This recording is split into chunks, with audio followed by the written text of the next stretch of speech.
What's up everybody, Kier Gomes here, and welcome back. In today's episode, I'm going to be teaching you guys a card control that I use all the time, and especially if I'm doing magic at a table or if I'm sat down somewhere. As you can tell from the intro, the card control that I'm going to be teaching today is essentially just a way to retain the top card when you do a completely fair cut of the deck. I don't actually know what the name of this move is, so if it's original, let me know so we can name it, and if it's not original, then kudos to whoever came up with it in the first place. It's a pretty basic move, so I would not be surprised if you've seen it before. Before we get started, please do drop a like on this video and subscribe if you haven't already. And without further ado, let's roll that intro and get you guys on your way.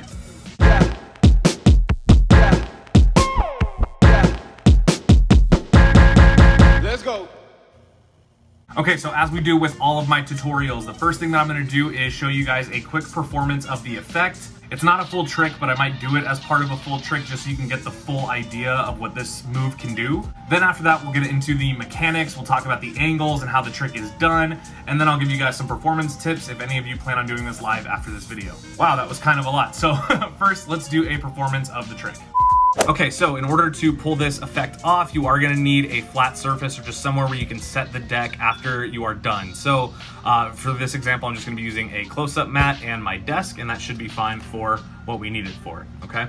So now we want to make sure that we have the cards shuffled very thoroughly. Now you can do this or you can have the spectator do it. It truly doesn't matter as long as the cards are genuinely mixed, okay? So now we can have a card selected or just freely named. So let's say in this case, the spectator names the ace of clubs, okay? So we're gonna remove the ace of clubs from the deck. We're gonna show them that the ace of clubs can be signed, it can be whatever, it's their card, they're gonna be the one who takes this home, okay?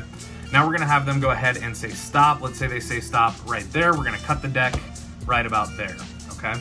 Now, if I've done this right and I snap my fingers, maybe give it the magic wave, this card should be their card. It jumped all the way back to the top, the ace of clubs. So if you want to learn that, here you go. All right, so now that you guys have seen kind of what it looks like and what it can be used for, let's get into how the trick is done and talk about the mechanics and angles. Okay, so to get into the mechanics of this effect, the only thing that you need is a flat surface and a deck of cards. You don't need any gaps, you don't need any duplicates, nothing like that. So basically what you're gonna do is you're gonna take the card that's on the top, the spectator's card, it's a joker, let's get one that's easier to see. Let's say the 10 of clubs. As long as that card starts off on the top, this effect is super easy. So let's say that the spectator picks this card, it's the 10 of clubs. All you're gonna do is show them that the card is on top of the deck, and it's a little subtlety that's going to help you get a pinky break under the top card. So if you don't know what a pinky break is, essentially there's multiple ways of doing it. You could do a pinky count, or you can just do a push over, which I prefer. But ultimately you're going to push over the card to show the spectator that it is on top of the deck, and then when you square it back up, you're just going to grab a little break with your pinky. All you're doing there is just forcing this little pad of your pinky in between the top card that you want to control and the rest of the deck, okay? So from here you can't see it, but from here, this is what's really going on, okay? So that's the start of the effect. So we have the 10 of clubs. It's right there on top. We're gonna grab a break right there. Now what we're gonna do in order to have the spectator feel comfortable with the way that the cards are being cut, just riffle down while still holding your break and tell them to say stop whenever they want. You might have seen this from something like the riffle force. Let's say they stop here. You're gonna pick up everything above this and you're gonna transfer your pinky break into a thumb break. And you're gonna do that, remember we're holding the pinky break here. When you take the cards into your right hand, this half of the deck, you're just gonna keep a space with your thumb and the rest of the cards like that. That way, when you cut the cards, what you're really doing is retaining this top one and placing it on top when you complete the cut, which is effectively controlling the card back to the top of the deck.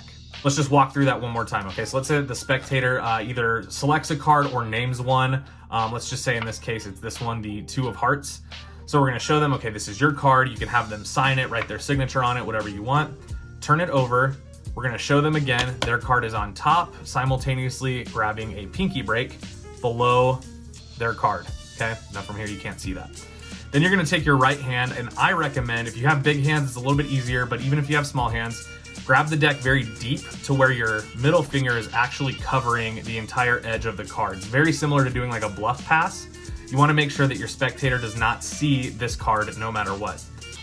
So you've got your pinky break, Now we're just gonna riffle down, say stop whenever you want. Let's say right there, take our right hand, take our pinky break. We're gonna transfer the pinky break to a thumb break just by grabbing the cards like that, okay? And then you can see there is still that space there. So 2 of hearts, that's your card. Go ahead and just say stop whenever you want, right there, perfect. Now we're gonna transfer it to the thumb break, and we're just gonna drop that packet on the table and keep everything above the thumb break, which is just the 1 card, in our hands, grabbing the next packet, leaving that one on top, and dropping it, and then the card is on the top. Okay, so let's do this again, but let's use face up card just so you can see exactly what's going on, okay? So let's say this is the spectator's card. Normally, we would turn it face down, but for the sake of this example, let's leave it face up so you can see what's going on. So we're gonna say, okay, so that is your card. It's the ace of spades. We're gonna get our pinky break while we're doing that. Then we're gonna say, okay, just go ahead and tell me to stop whenever you want right there. That's where we're gonna cut it. So we're gonna bring in our right hand, cover the entire deck with our hand, grab everything above where they wanted you to cut, so about half the deck ideally, and we're just gonna drop it, and then we're gonna retain the ace of spades up here, put it on top of this packet, and drop it like so. And when the card is face down, there's really no way for the spectator to notice that that's happening. Now, I know that this is fairly simple looking, but I wanna make sure that we are doing everything we can to really dress this up. So let's have a card selected, and it is this one, the Jack of Spades, okay? We're gonna take the Jack of Spades, we're gonna cut it right into the middle, just like that. If you follow all the steps at speed, that is what it's gonna look like, okay? Now, angles wise, you wanna make sure that you're not doing anything out in the open, right? So if we're doing this card, make sure that you're not making it obvious that you're getting your break. Again, best way to avoid that, show them their card, then grab your break, okay? Then you wanna make sure that once they say like, here, this is good to stop, grab everything in front of the deck.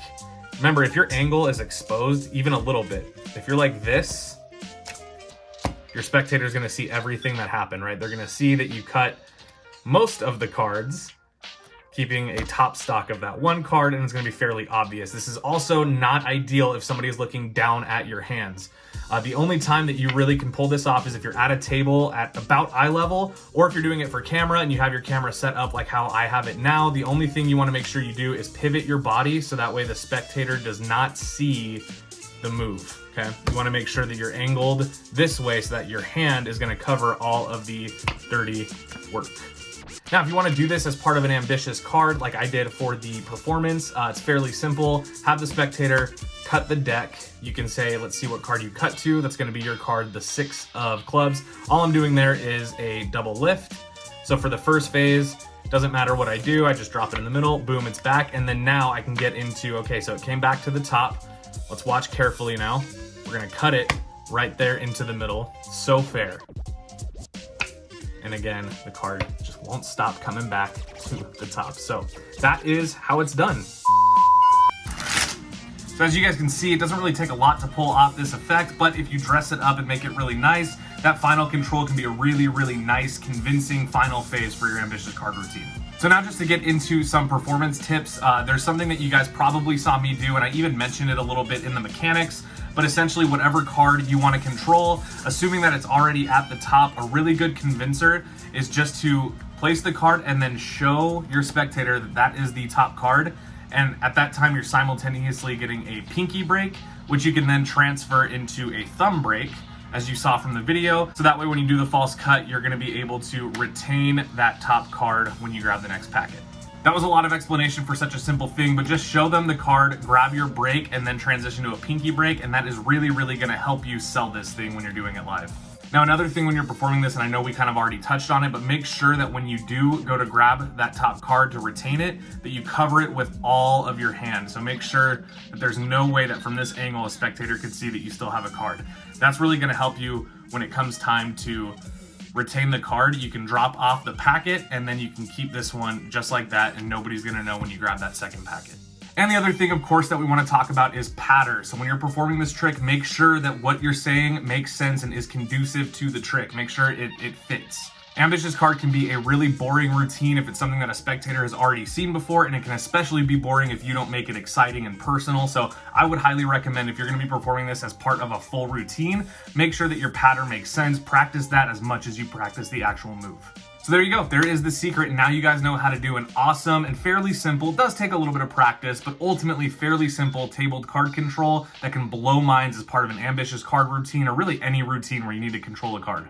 But what I want to know, as always, is what you guys thought of it. So if you want to let me know down below, is this a move that you think is practical? Is it one that you want to take and work into your Magic routine already? Is it something that you already do? And if so, is there any differences between how I do it and how you do it? Let's talk about all of that and whatever else comes up down in the comments. Of course, as always, please do drop a like on this video and subscribe if you haven't already. It does help me to continue making these awesome videos. So if you want to see more, drop that like and make sure you're subscribed. Hope everybody is staying safe out there, and of course, I hope you all have a wonderful rest of your day. I know I will. And I'll see you guys in the next one. Peace.